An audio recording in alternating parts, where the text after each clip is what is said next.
এটা বসায়নি। আর তারপরে এপাশে তো কিস্তির টাকা গেল, আর তোমার যে ওই 250 টাকা ক্যাশ দিল আর 500 টাকা ধরো তোমার বিকাশ বা নগদে দিছে, সেই টাকাটা বসবে এপাশে। এখন কিসে দিছে সেটা দেখতে হবে। ধরো যদি বিকাশে দেয় তাহলে এই বিকাশের ঘর এটা, বিকাশের ঘর এটা আজকে হলো 8 তারিখ, বিকাশ এখানে তাহলে 500 টাকা বসবে। 500 টাকা বসালে ওখানে শো করবে, এই সাপোজ 500 টাকা বসালাম, ওখানে শো করবে এই যে অটো।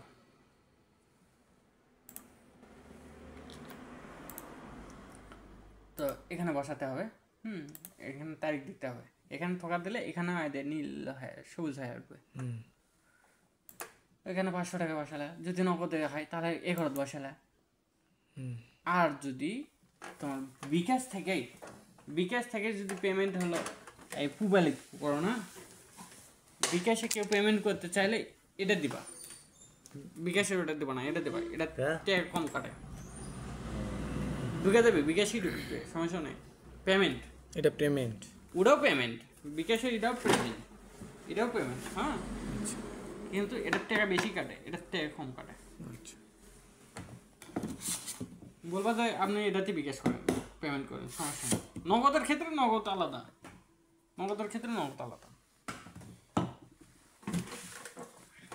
যদি নগদে দেয় দিল। আর যদি ওই পুবালিতে দেয় তাহলে পুবালি ঘর এটা আমি বসাইছি। পুবালির ঘর যেহেতু নেই, আমি এই ঘর বসাই স্টাফ সেলস। এই ঘর পুবালির যদি ঢুকাই দিই তাহলে এই ঘর বসবে। এই তো গেল কাঠের হিসাব। তারপরে কিস্তি সেল যেদিন হবে না, সেদিন কিস্তি সেলের নর্মালটা বুঝিয়ে দেবো, আগে বুঝানোর অপশন নেই। আর যদি কালেকশন হয়, ধরো ওই যে রিপোর্টটা আমি দেখলে, ধরো 5000 হয়েছে, 5000-এর ভিতর 2000 টাকা দিছে, তোমার মোবাইলের দিছে, বিকাশে দিছে, নগদের দিছে, তাহলে ওই পাশে বসবে।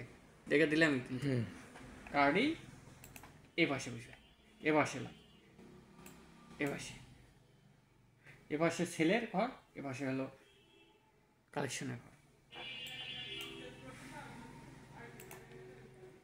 তা যদি কালেকশন 5000-এর ভিতর 3000 ক্যাশ দেয়, তাহলে 3000 এখানে বুঝতো, এখানে 3000 বসায়।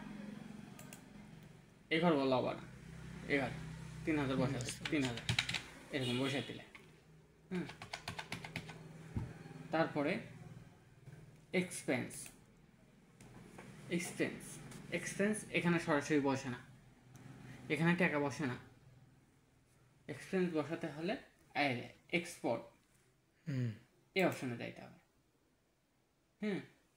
এই অপশনে যায় কয় টাকা, সে কয় টাকা বসাতে হবে। যদি মার্কেটিং পারপাস হয়, আদার্স পারপাস হয়, যেমন ধরো মার্কেটিং করতে গেছি 10 টাকা, 20 টাকা, 50 টাকা, 100 টাকা খরচ হয়েছে, সেক্ষেত্রে এই কনভেন্স এই ঘর, এখানে দেখো কোন ঘর কি বসানো আছে লেখা আছে। এইটা 60 টাকা, এটা 60 টাকা না, 60 টাকা কি পারপাস বসা আছে এ পাশে নোট করা থাকে। এখানে টাকা অ্যামাউন্ট বসাবা, এখানে নোট করে লিখে রাখা লাগবে, টাইপ করে লিখে রাখতে হবে। কালেকশন অ্যান্ড কাস্টমার সার্ভিস 60 টাকা, অথবা যেমন মার্কেটিং অ্যান্ড কালেকশন 70 টাকা, এই 70 টাকা বসাইছিল।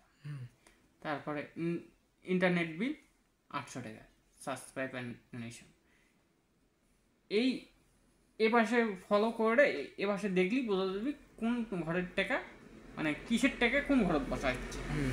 যেমন এই দেখ আক্কেলপুর টু আদমদিঘি 160 টাকা, কোন ঘরত বসাচ্ছে 160 টাকা কত আছে এই ঘরের বিল। হ্যাঁ 160 টাকা, এটা 160 টাকা। মাইকিং পারপাস 1000 টাকা, এই যে 1000 টাকা বসাইছে। এরকম দেখতে হবে গেল। হ্যাঁ, একে একে প্রতিদিন দেখতে হবে। এতগুলো একবার হয় স্যার, একটা দুটো করে। এটা তো একটা কাজ, এটা আবার একটা দুটো করে কি